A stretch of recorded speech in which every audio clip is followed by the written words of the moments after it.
Sampurasun. Salam budaya.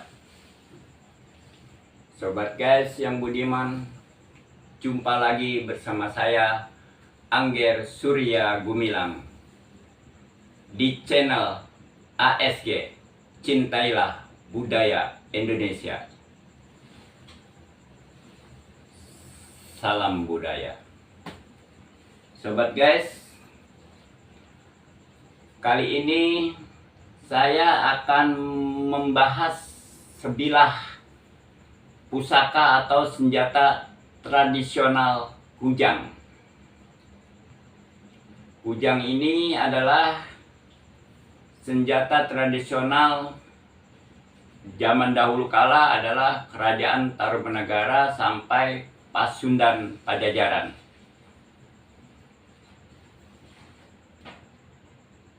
Sobat guys, bahwa kujang ini ada yang mengatakan para ahli keris adalah alat perkakas pertanian, bahkan sebagian juga ada yang mengatakan bahwa kujang itu adalah jimat.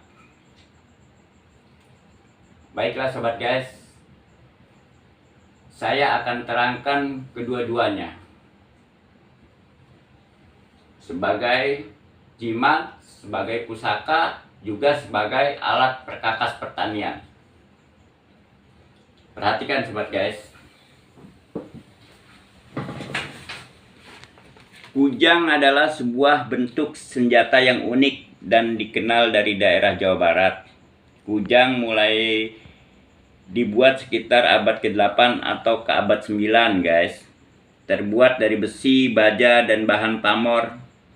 Panjangnya sekitar 20 cm sampai 25 cm dan beratnya sekitar 300 gram.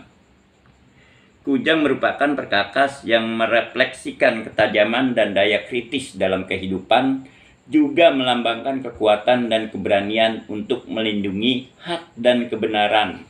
Menjadi ciri khas baik sebagai senjata, alat pertanian, perlambang, hiasan, ataupun cenderamata.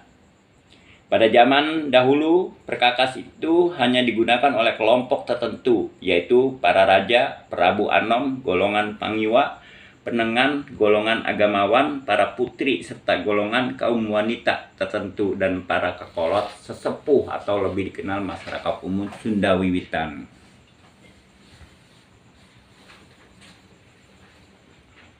Nah sobat guys, itulah daripada perwujudan kujang. Itu senjata tradisional. Secara umum saya jelaskan sekilas ya. Nah, ini sebagai yang dibilang sebagai alat perkakas pertanian. Ini adalah bentuk daripada kudi.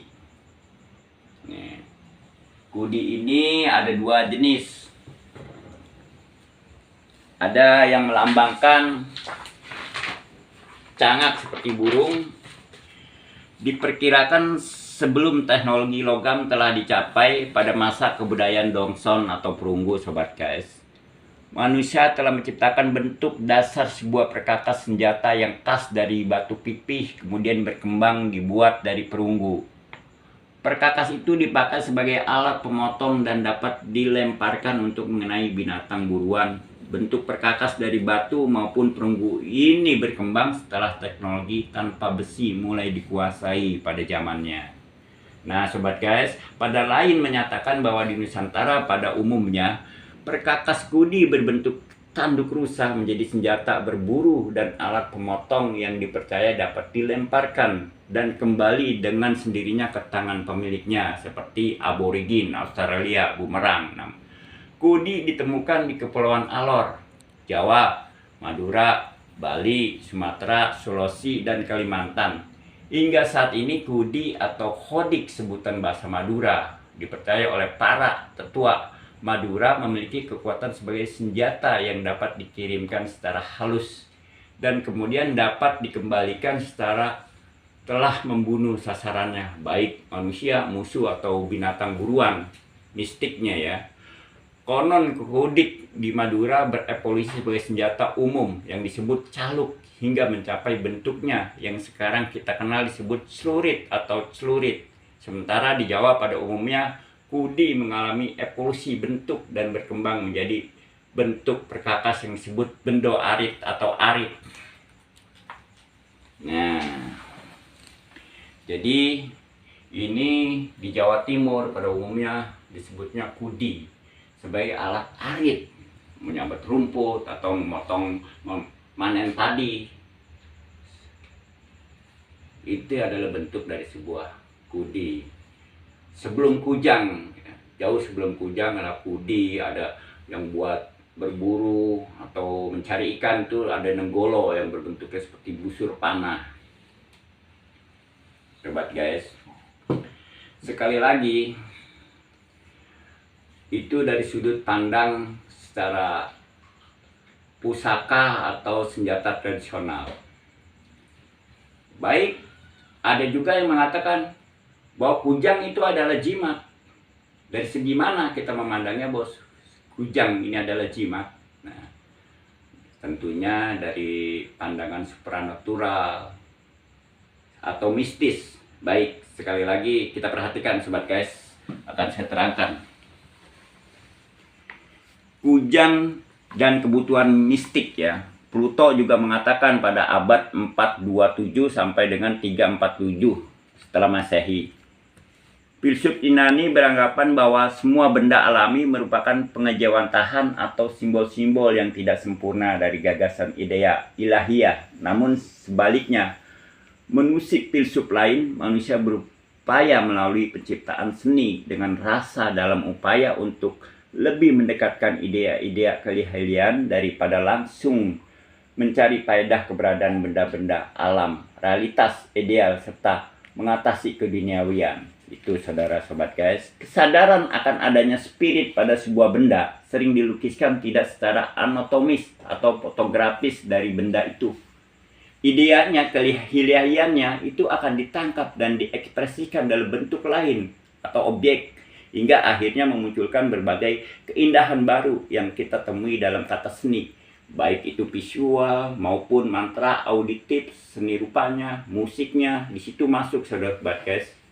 Namun kembali lagi, Pluto juga mengungkap bahwa keinginan utama yang dapat dicapai oleh manusia adalah hanya kepaedahan benda-benda alam, musim, cuaca, dengan maksud agar mencapai persesuaian dengan kehidupan. Oleh sebab itu, maka idea atau imajinasi manusia mulai merambah pada suatu di luar dirinya, yaitu kekuatan supranatural, hingga emosi dalam menyikapi suatu kesempurnaan yang sering digambarkan kekuatan-kekuatan supranatural sebagai makhluk-makhluk historik, dewa-dewi. Animisme sesuai yang dikemukakan oleh Pluto berkembang dari aktivitas individual menjadi aktivitas bersama-sama seperti upacara atau ritual adat, serta penciptaan kujang tak lepas dari keinginan masyarakat mendekati idea keilahian seperti yang dikemukakan Pluto tersebut sobat guys. Itulah dari segi-segi mistiknya, dari segi-segi pencapaiannya. Ini adalah senjata tradisional pada masyarakat Sunda pada umumnya. Lantas bagaimana dari segi aksesorisnya? Dari segi aksesorisnya kita perhatikan lagi sobat guys. Ini bentuknya kudi, kita perhatikan lagi. Kalau kita pandang dari segi aksesorisnya,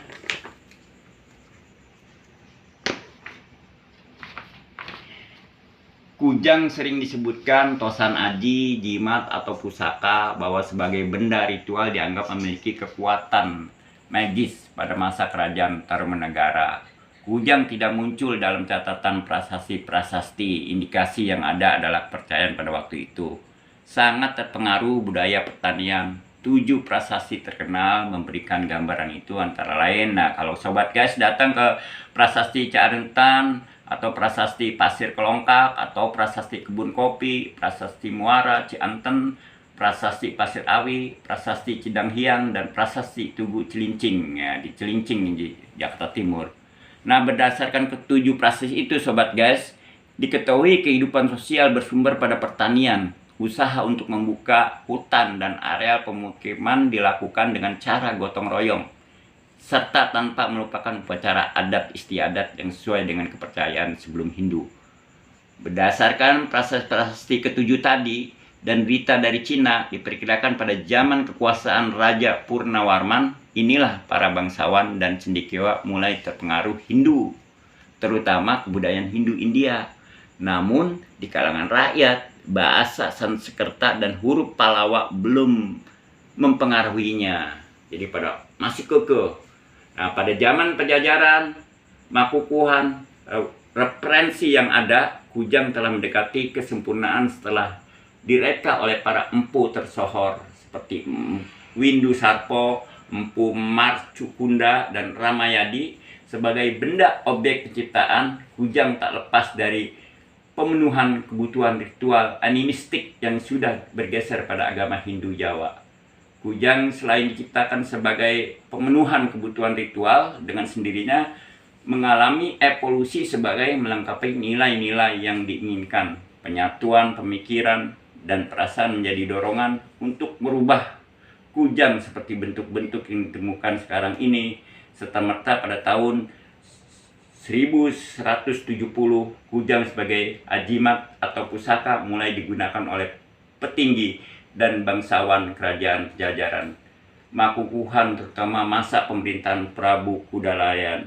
Akibat hubungan antara Hindu kepercayaan, animisme yang masih dipeluk dan di kekuasaan raja, bentuk Kujang berkembang dinyatakan sebagai pemetaan Pulau Jawa, sobat guys. Nah, jadi perhatikan, Kujang itu para empu dan Prabu Kudalayan sepakat bahwa dengan ilmu penerawangannya bahwa Kujang itu adalah terbentuk atau terlihat seperti peta Pulau Jawa. Maka dikumpulkan itu para empu yang tadi terkenal itu, Marcukunda, Ramayadi, itu sepakat bahwa Kujang itu pemetaan Pulau Jawa. Jadi kalau kita melihat Kujang bolong di atas, itu menandakan kerajaan mereka ada di pegunungan.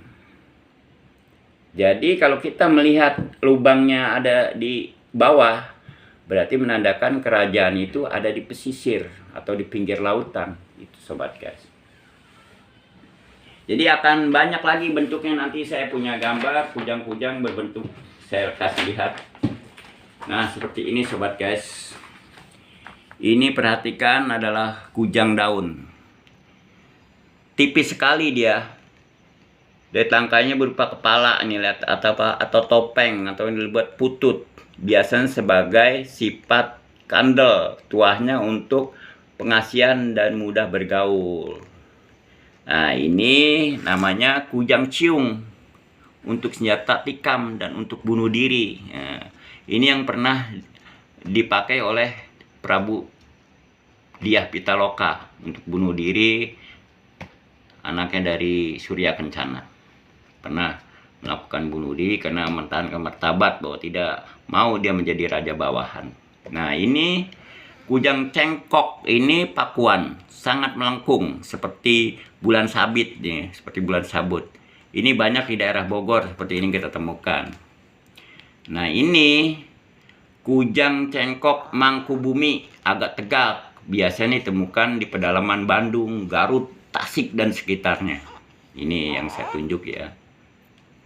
Dan ini kujang cengkok Mangku Alam, tegak dan ramping. Ini banyak ditemukan di Cirebon, daerah Cirebon. Bahan-bahannya bercampur batu meteor. Nah, ini adalah jenis kujang lanang, jangkung dan tinggi. Nah, ini ada yang kerajaannya di pegunungan, ini ada kerajaan di pesisir. Ini adalah permataan.